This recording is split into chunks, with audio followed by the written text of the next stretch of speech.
छठ पूजा की शुरुआत कब और कैसे हुई है, क्या जानते हैं? छठ पूजा की शुरुआत अनंत काल पूर्व हुई है। ये एक वैदिक त्योहार है और ऐसा भी माना जाता है कि सर्वप्रथम सूर्य भगवान का जो जन्म ही हुआ है वो छठ पूजा के माध्यम से हुआ है। माँ अदिति उनकी माता थी और सर्वप्रथम अदिति माँ ने इसको छठ को पूजा को किया सतयुग में। सतयुग से भी पूर्व जब ये सृष्टि निर्माण हो रही थी तब सूर्य उत्पन्न हुए आदित्य के रूप में, अदिति के पुत्र आदित्य के रूप में, और फिर हमारी ये धरती को वो जीवन दिए, पोषण दिए। तो ये वहां से है। फिर बहुत सारी और भी पौराणिक कहानियां प्रचलित हैं। सीता जी भी वनवास से आई थी तो त्रेता में भी उन्होंने भी छठ किया, ऐसे हमारे पुराणों में और रामायण में ऐसे वर्णन आते हैं।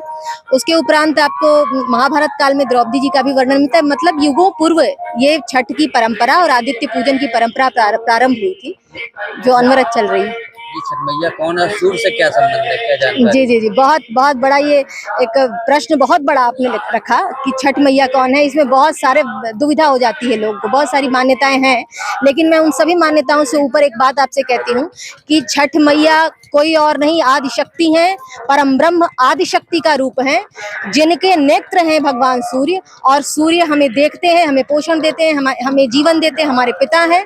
और वो कौन है पिता? जो माता के नेत्र हैं वो हमारे पिता हैं।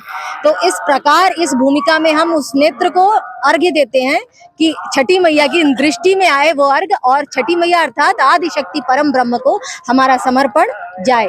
जो उन्होंने दिया प्राकृतिक रूप से, हम सिर्फ प्राकृतिक चीजों का ही प्रयोग करते हैं और वही चीजों ने अर्पित करते हैं। तेरा तुझको अर्पण।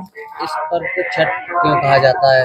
छठ इसलिए कहा जाता है क्योंकि देखिए आज षष्ठी है और षष्ठी एक और मान्यता आई कि छठ जो है, छठी हमारे बच्चों की जब संतानें होती है ना तो छठ मनाया जाता है। और षष्ठी तिथि को आज का जो अर्घ होता है बहुत महत्वपूर्ण होता है, कार्तिक षष्ठी को। तो इस कारण से इनको छठी कहा जाने लगा। ये किस तरीके से व्रत रखा जाता है, क्या इसकी प्रक्रिया होती है? ये व्रत 4 दिवसीय व्रत होता है और नहाय खाए से प्रारंभ होता है। कार्तिक शुक्ल पक्ष चतुर्थी से प्रारंभ होता है और चतुर्थी को हम नहाय खाए अर्थात संकल्प दिवस होता है। उस दिन हम संकल्प लेते हैं कि ये व्रत हमें करना है और निभाना है। उसके बाद दूसरा दिन खरना, जैसे खरा सोना होता है वैसे खरना है, हम खरे होते हैं और सत्य को धारण करते हैं, अर्थात हम झूठ नहीं बोलेंगे, हम ईमानदार रहेंगे। इस तरह के बहुत सारे दृढ़ प्रतिज्ञा प्रण लेते हैं। योग आसन यम नियम का पालन करके हम खरना को व्यतीत करते हैं। जो कल हुआ था उसमें एक समय खाया जाता है खीर और पूड़ी या रोटी खाते हैं लोग। नहाए खाए के दिन दाल चावल और लौकी की सब्जी खाते हैं, बहुत सादा, वो भी एक दिन खाते हैं, एक टाइम खाते हैं। उसके बाद आपका ये आज का तीसरा सबसे महत्वपूर्ण दिन होता है जब हम अस्तांचलगामी डूबते हुए सूर्य को अर्घ्य देते हैं।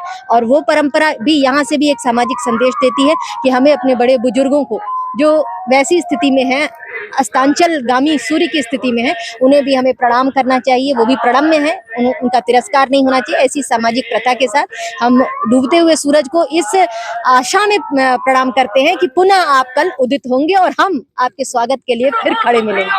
जो त्योहार अब तक जो बिहार में पूजा जाता था, जी जी, सबसे ज्यादा ये बिहार में चलता था, लेकिन अब यूपी में जानते, और इटावा में हाँ हाँ, नहीं इटावा में तो धूम है और सभी देखिए आज कहाँ कहाँ से सब व्रती आ गए।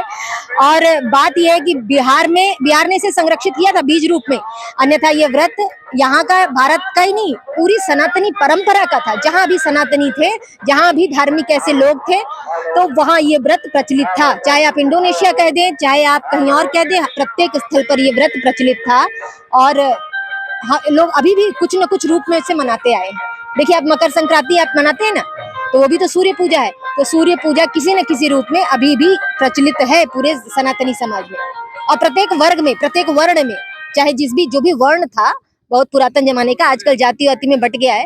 तो ये सब को एकीकृत करके ये छठ एक बनाती है और वहां आपको ये संदेश भी देती है कि नहीं सनातनियों, तुम सब एक हो, क्योंकि ये पूजा सबके बिना हो ही नहीं सकती। यहाँ सबकी आवश्यकता है, हम सब एक हैं, सब एक बराबर है, ये संदेश भी देती है। बहुत सुंदर व्रत है और इटावा में भी अद्भुत रूप से फैल रहा है। क्या संदेश देना चाहिए? सभी महिलाएं हमारे साथ हैं और महिलाओं को यही संदेश देना चाहिए कि आप जो भारतवर्ष की नारी है ना, हम कहते हैं कि हम अबला है, भारत में बड़ी परेशानी है, ऐसा कुछ नहीं।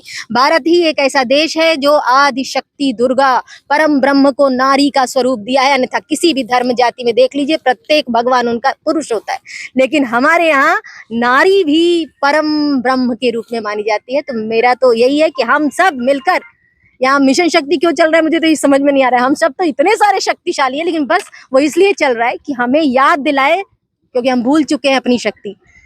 तो हम बहुत शक्तिशाली हैं और ईश्वर ने हमें नारी बनाया। बस यही है, संदेश यही है कि भारत की भूमि की नारी तो सबसे शक्तिशाली है।